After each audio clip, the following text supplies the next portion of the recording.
Magandang araw po. Magbabalik tayo sa ating ginagawang pag-aaral sa mga utos ng Panginoong Jesucristo, ang mga batas sa kaharian ng Diyos at ang mga probisyon ng tipan ng Diyos sa New Covenant. Ganon din na ito ang ipinag-uutos ng Panginoon sa mga gagawing alagad. Ang ating tekstong babasahin sa pagkakataong ito ay mula sa Lucas 14:12 hanggang 14. Lucas 14:12 hanggang 14. Basahin ko po.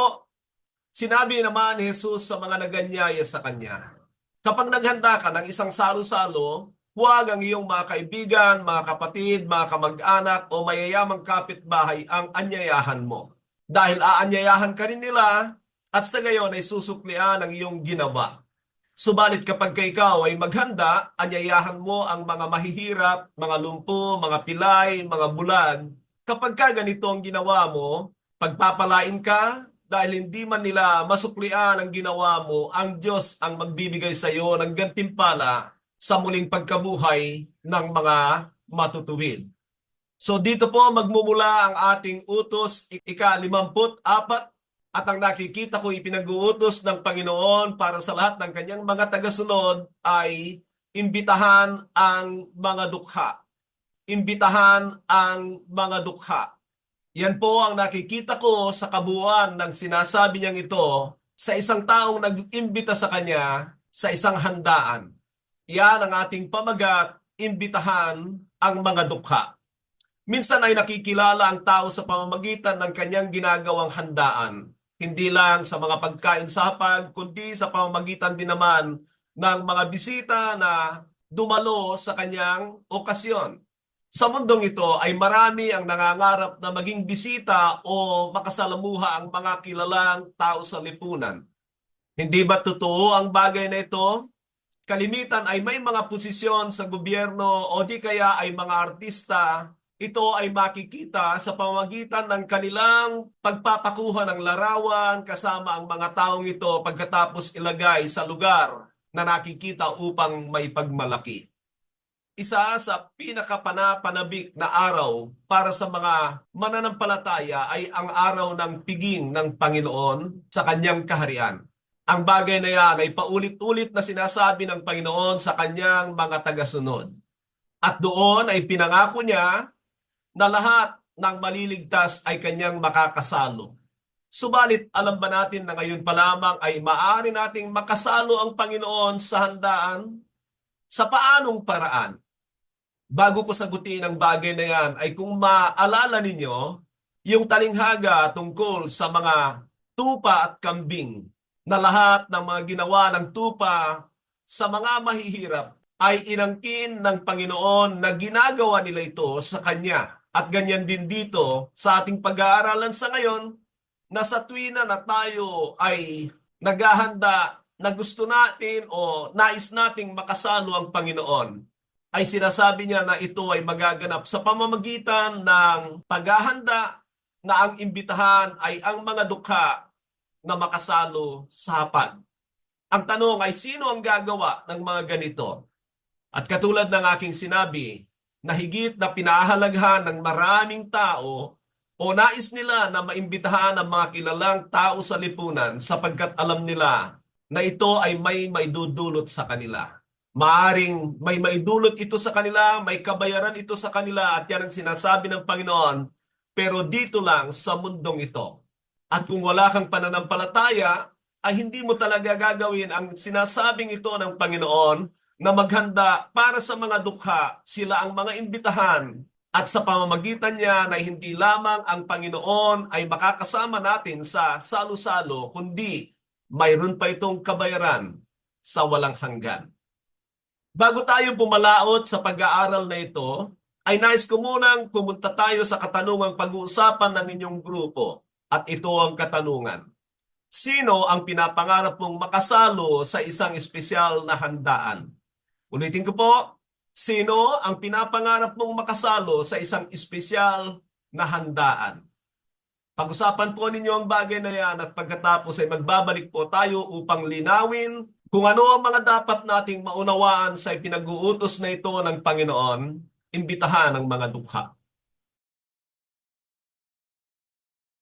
Magbabalik po tayo para pag-usapan at linawin ang utos na ito ng Panginoon tungkol sa pag-iimbita sa mga dukha o mga nangangailangan.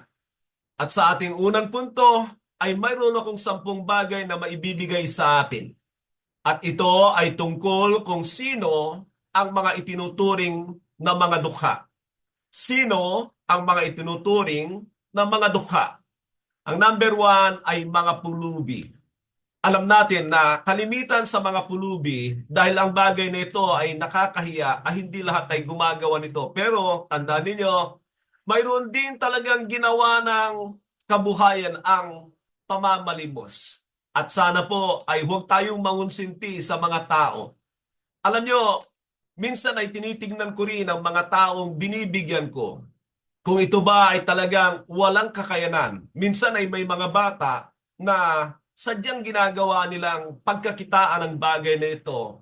Bagaman hindi naman lahat. Pero nais kong ipayo ito sa inyo na maging maingat tayo sa mga bata sapagkat kapag kayan ay kinalakihan ng mga batang ito na mas madali ang kumita sa paghingi ng pera sa madla ay baka maging kalakihan na nila ito. Iisipin nila na wala naman silang ginagawa at sila'y nagkakapera. At totoo ang bagay na ito.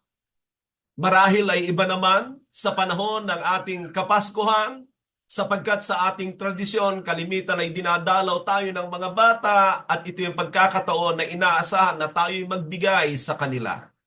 Hindi naman tayo laban sa mga ganyan, subalit kailangang ingatan pa rin natin kung paano natin matulungan ang mga ganitong nakagawian ng mga tao. Pangalawa ay mga ulila.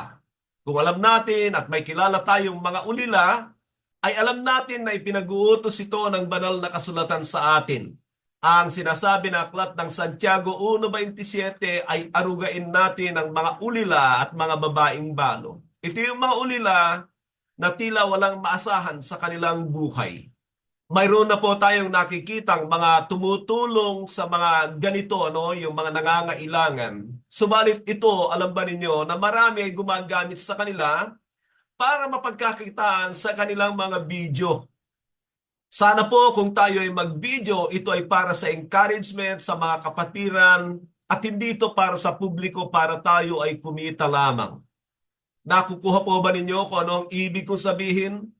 Mamaya pag-uusapan natin ang bagay na ito na hindi dapat gamitin ang mga taong ito para sa ating pagkakakitaan. Naniniwala ako na maraming gumagawa nito. Sana po ay hindi Kristiyano. Ganun pa man ang Diyos ay alam niya ang magiging kabayaran nito sa walang hanggan. Punta tayo sa pangatlo, mga matatandang balo. Kasama po ito sa nabanggit doon sa aklat ng Santiago sa 1:27. Pero pagdating kay Pablo, ang sinasabi niya na dapat tulungan ay yung nasa panahon na talagang hindi na nila kaya ang mga paghahanap buhay. Ang payo nga niya doon kay Timoteo ay yung mga nag-iedad ng 60 pataas. Nangangahulugan na sa kanyang kapanahunan at ang ating kapanahunan ay malamang magkapareho ang retirement age. Napansin ko lang po yun. Kaya kahit sa mga babaeng balo, ay meron pa rin pamantayan na makikita tayo sa banal na kasulatan. Pang-apat ay mga taong lansangan, minsan ay tinatawag natin o tinatawag sa ating lipunan na mga taong grasa. Malamang sila ay maituturing na dukha. Malala ko yung kwento ng tungkol sa isang lalaki na inaalihan ng maraming demonyo na ito ay pinagkaabalahan ng Panginoon na puntahan, tumawid siya sa dagat ng gabing yon upang makatagpo ang taong yon. Itong kwentong ito ay sa Marcos Kabanata 5. At ang ipinapakita ko dyan ay yung concern ng Panginoon sa ganitong uri ng tao ay hindi nawawala. Ipinapakita ng Panginoon na wala siyang tinatanggihan. Bagamat siyempre ay hindi lahat ay mayroong ganong tapang na harapin ang mga ganong inaalihan ng mga demonyo. At isang bagay na sigurado na magagawa lang natin ang mga bagay na ito kapag tayo ay may pananampalataya sa ating Ama. Panlima ay mga may problema sa pag-iisip. Minsan ay sadyang wala na sila sa tamang katinuan. Maaari natin silang ipanalangin, pero higit sa lahat ay kung kaya nating tulungan sila, ay tumulong tayo sa kanila. Pang-anim ay mga taong mahihirap. Maraming mahihirap sa mundong ito. At dapat ay alam natin kung sino ang mga dapat nating tulungan. Pag-aralan po natin ang bagay na yan sa ating sarili. Pampito ay mga may sakit o karamdaman. Ito marahil ay yung mga tao na medyo kinakaligtaan na ng kanilang pamilya, sila ay nasa isang lugar na hindi na magandang tirahan at nakikita natin ang pangangailangan ng tulong at kung meron tayong magagawa ay gawin natin. Alalahanin natin yung talinghaga tungkol sa mga tupa at kambing na ang paggawa ng mga katulad nito ay paggawa sa Panginoon. At nawa po, yan ang maging gabay natin para nakahanda tayong tumulong sa mga ganong tao. Isa rin sa mga ito ay ang mga nasa bilangguan. Kasama yan sa sinabi ng Panginoon doon sa mga kambing at tupa na kung saan ay sinabi niyan, ako'y nabilanggo at inyong dinalaw, ay marahil hindi lamang dahil nabilanggo siya sa pangangaral ng Ebanghelyo, kundi nabilanggo na may dahilan. Ano man ang dahilan? Kung alam natin na ang taong ito ay nangangailangan ng tulong, ay kailangan nating tulong, pero dapat ay hindi nangingibabaw na tulungan lang sila sa ating magagawa, kundi ang mahalaga ay makapakinig din sila ng mabuting balita ng ating Panginoong Jesucristo para sila ay magkaroon ng pag-asa sa kanilang kalalagayan.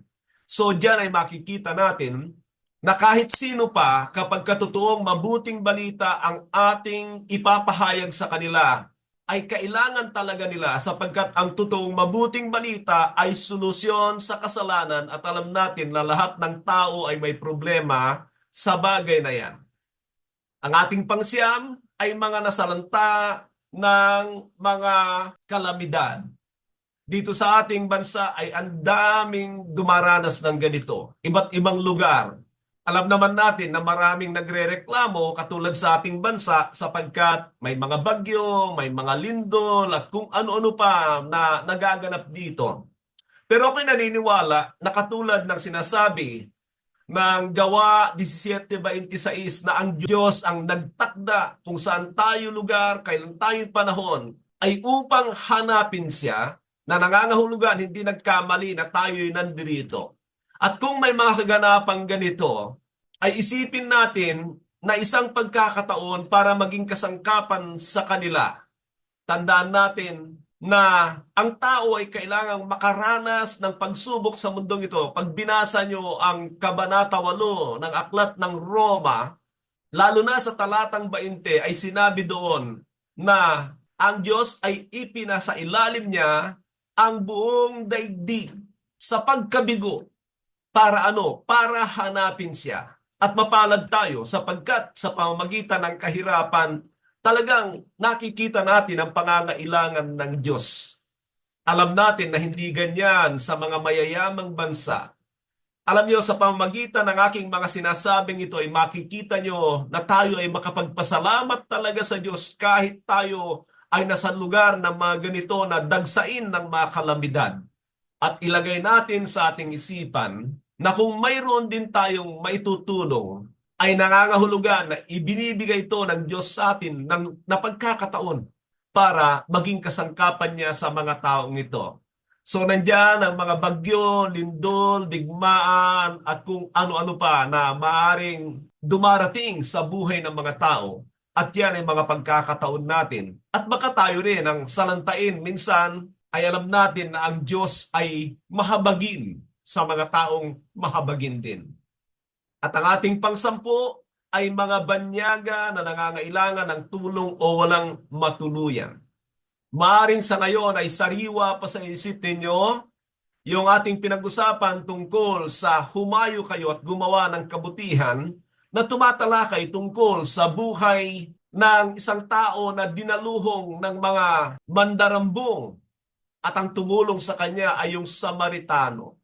Malalaban nyo ang pinag-usapan natin yon kamakailan lamang at dito ay makikita natin na napakahalaga na marunong tayong kumalinga sa mga banyaga. Mga kapatid, nagpapasalamat tayo sa Diyos sapagkat ang Pilipinas ay isa sa mga tao na pinupuntahan ng mga banyaga sapagkat nandoon ang kanilang pagiging hospitable.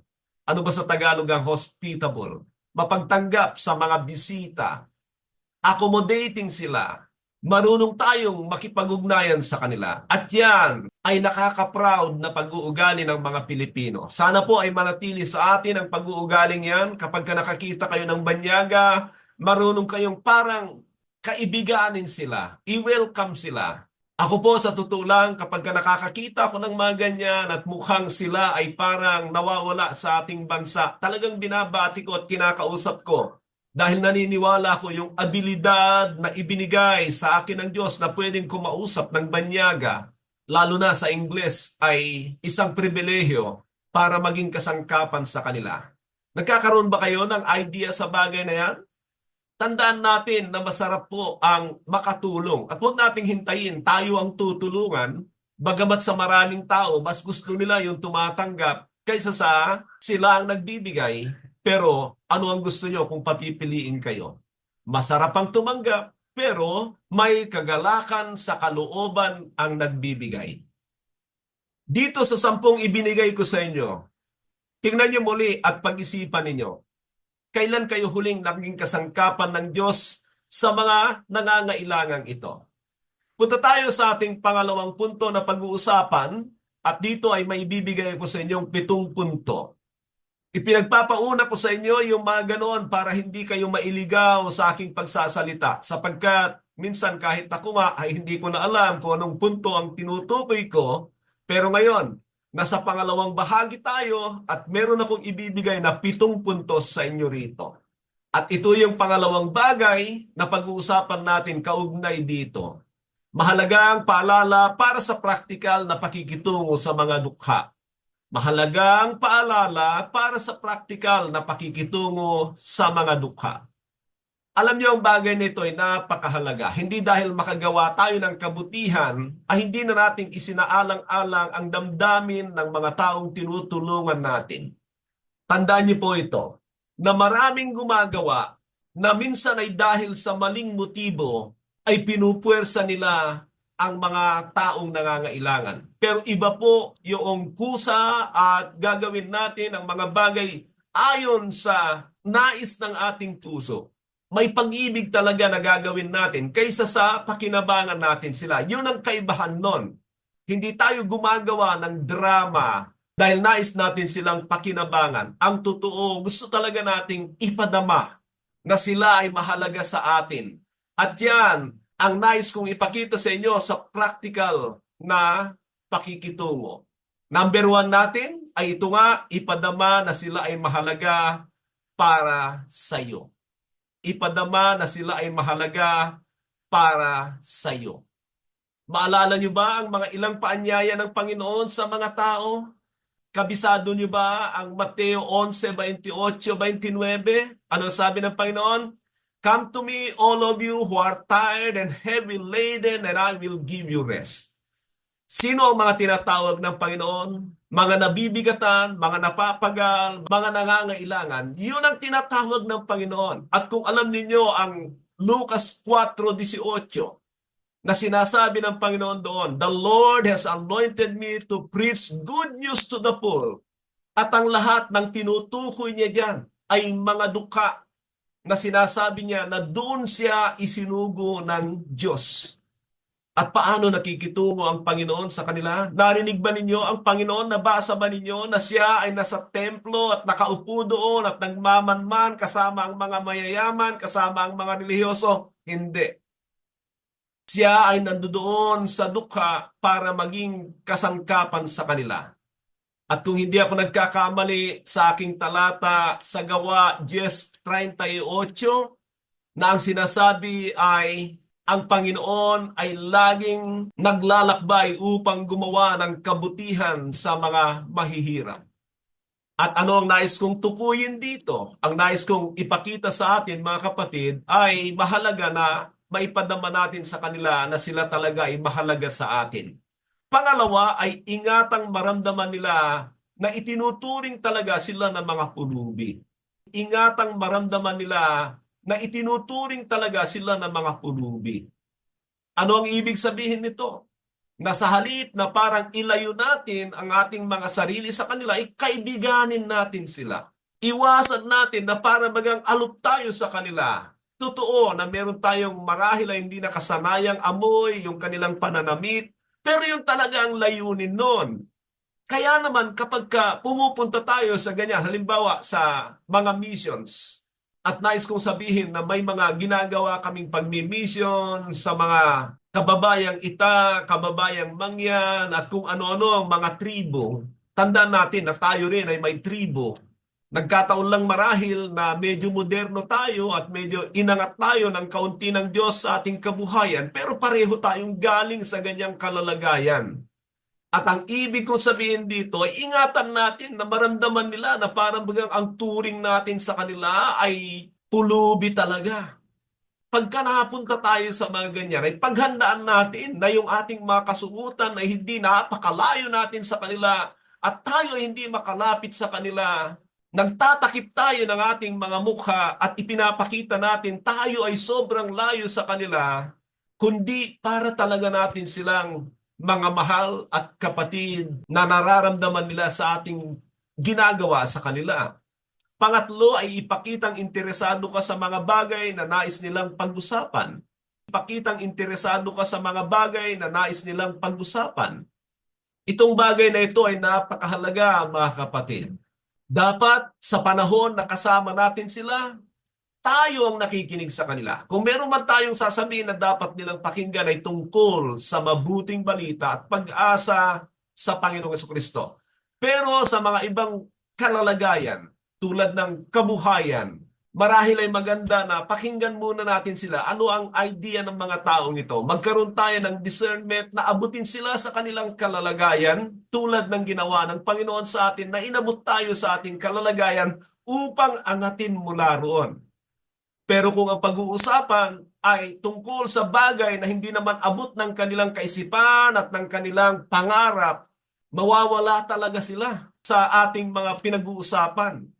Dito ay maalala ko na may mga ilang nagmi-mission na ang pinapangarap pala ng mga misyonaryong ito ay yung mga itinatago o nakatagong kayamanan sa mga lupain ng mga iribong ito.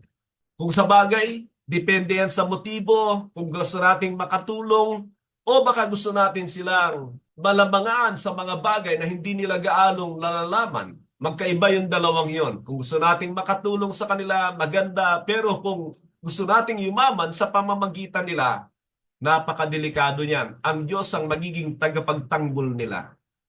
Pang-apat ay bigyan natin sila ng pag-asa sa maayos na buhay. Kung kaya pa nilang angatin ang kanilang kaisipan mula sa kanilang mahirap na kalalagayan, bigyan natin sila ng pag-asa, paano natin sila tulungan, at mamaya pag-usapan natin kung paano. Panlima ay mag-isip kung may maitutulong na maiangat ang antas ng buhay. Halos pareho po ito. At tulad ng sabi ko, ay pag-uusapan natin yan dito sa susunod na punto. Mag-isip ng paraan ng pangmatagalang tulong. Isang bagay pa.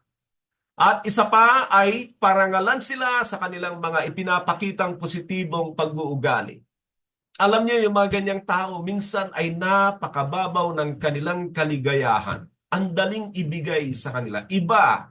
Pero kung iisipin natin, lalo na sa mga katulad kong tumatanda, nagaling din tayo sa ganung kalalagayan. Nung araw, hindi tayo o wala tayong mga katulad ng gadget na nasa sa atin ngayon. Kung ano-anong mga gadget na masyado tayong naging moderno, kaya nating abutin ang mga iba't ibang bansa sa mga pansumandalian na lamang. At doon ay nakita natin ang malaking pagbabago na ang hirap na nating pasahin sa mga simpleng bagay. Ipinapakita ko lang ang kaibahan ng kanilang kalalagayan sa atin. Pupunta tayo dito sa ating pangatlong bagay na pag-uusapan tungkol dito. Paano natin maisagawa ang pagtulong sa mga dukha? Paano natin maisagawa ang pagtulong sa mga dukha? At minsan pa, meron na naman tayong 7 bagay na pag-uusapan dito. Ang number one natin, pakanasaing makatulong sa kanilang pangangailangan. Pakanasaing makatulong sa kanilang pangangailangan. Yan ang ating number one. Magkaroon muna tayo ng desire. Tutulong ba talaga ako sa kanila? Anong aking gagawin? Makaraos lang ba ako sa tinatawag na mission? Umaasa ba ako ng gantimpala dahil sa aking gagawin? Mga kapatid, alam ng Diyos ang ating puso. At kung sa lahat ng bagay ay meron tayong magandang motibo, sinisigurado ko na pagpalain ng Diyos sa mga ganito at minsan talaga ay pagkakalooban tayo ng sobra-sobra sa ating pangangailangan para tayo ay maging kasangkapan sa ganitong mga pagkakataon. Number two, gawin ang iyong kakayanan. Gawin ang iyong kakayanan. Minsan kapag nag-iisip tayo ng pagtulong na mga ganito, ay may mga pagkakataon na agad nating iniiwas ang ating sarili sa gastusin. Pero dapat ay unahin natin, ano ang meron ako? At yun ang i-offer natin sa Panginoon. Kung maalala nyo yung mga naging kasangkapan ng Panginoon sa pagpapakain sa libo-libo, ay yung mga tao na nag-offer ng kanilang meron sa Panginoon. Maalala ko rito, John chapter 6, nang magpakain ng Panginoon ng libu-libong lalaki. Sino ang nagkaloob ng ipapakain sa kanila? Yung bata na mayroon siyang dala na kaunti na inoffer niya ay mula doon ay nakagawa ang Diyos. Ano ang punto ko? Na dapat tayo ay huwag munang mag-isip ng kung saan-saan kukuha ng pondo. Wala tayong maabot pag ganyan. Marami na akong nakita na gustong maging misyonaryo pero ang kanilang hangarin ay dagsain sila kaagad ng tulong. Ako mismo, hindi ako tutulong sa mga ganong tao na ang kanyang pangarap ay magkaroon talaga ng paglikom sa iba't ibang grupo para siya ay maging kasangkapan. Minsan diyan papasok ang maling motibo. Kaya ingat tayo sa mga ganyan. Masarap mag-isip na maging lingkod ng Diyos pero huwag kang aasa sa agarang tulong sa labas. Kung bibigyan ka ng Panginoon, darating yan. Alam nyo, sa tagal ko na sa ministeryo, at kung ito ay hindi ko pa naikukwento, baguhan pa lang ako, inalisan na ako ng allowance nung nagsugo sa akin para magpastor sa ibang lugar. 3 buwan lamang. Pero mula sa experience na yon, ay ipinakita sa akin ng Panginoon na hindi niya ako pinabayaan. Kaya naman nasanay ako eh. At hindi ako umaasa sa labas. Yung maliit na mga tao na sa panahon na yon ay nalikom ko at every Sunday nagkaroon kami ng gawain. Ito ay sa apari. Walang mayayaman sa kanila pero hindi ako nagkulang sa mga pangangailangan ko para makapagpatuloy na magministeryo. At hanggang sa panahong ito, nais ko sabihin sa inyo na hindi ako pinagkulang ng Panginoon sa lugar na pinagdadalhan sa akin. Every time now and then, merong ipinoprovide si Lord na tao. Minsan isa, dalawa, na talagang susuportahan ka talaga. Sapat na yun para sa pangangailangan, sa mga gagawin mo. At may mga pinoprovide din ng Panginoon galing sa labas. May isang kapatiran na nakasama ko sa isang lugar sa ilang pagkakataon. Mula nung siya inangat ng Panginoon, dinala sa abroad, hindi siya tumitigil ng pagsuporta sa akin. Hindi malaking bagay, pero ang maganda doon ay naunawaan niya at nakita niya yung aking paggawa sa ubasan. Kasi kung nakikitaan ka na ikaw ay hindi totoo, may pandaraya, sisiguraduhin ko, hindi lang siya maging ang Panginoon. Talagang iiwanan ka ng bagay na yan. Ang iba kasi talagang gusto nila paldo-paldo na gumagawa na sila ng paraan para sila ay makalikom ng marami. Pero hindi na lang para sa gawain, kundi para na talaga sa kanila. At sa mga bagay na ganyan ay tinuruan talaga ako ng Panginoon. So ulitin ko ang ating number 2. Gawin ang iyong kakayanan. Ingatang maging galante na iba ang gagastos. Sabi ko nga, kung ano lang meron ka muna, kung bibigyan ka ng Panginoon, walang problema. At ingatang maging katulad ni Judas na ang lahat ay ginagamit niya para sa kanyang pansarili kalaunan. Ang pangatlo ay pagplanuhan ang lugar. Pagplanuhan ang lugar. Saan mo maisagawa ang practical na pagtulong sa kanila? Pagplanuhan ang lugar. Huwag ilagay sa lugar na sila ay magiging panoorin. Pangalawa, ilayo sila o proteksyonan sa mga taong mapanuya. Pangatlo ay kung kaya ay ilagay sila sa isang lugar na kumbinyente sila. Ang pang-apat, pagplanuhan ang programa.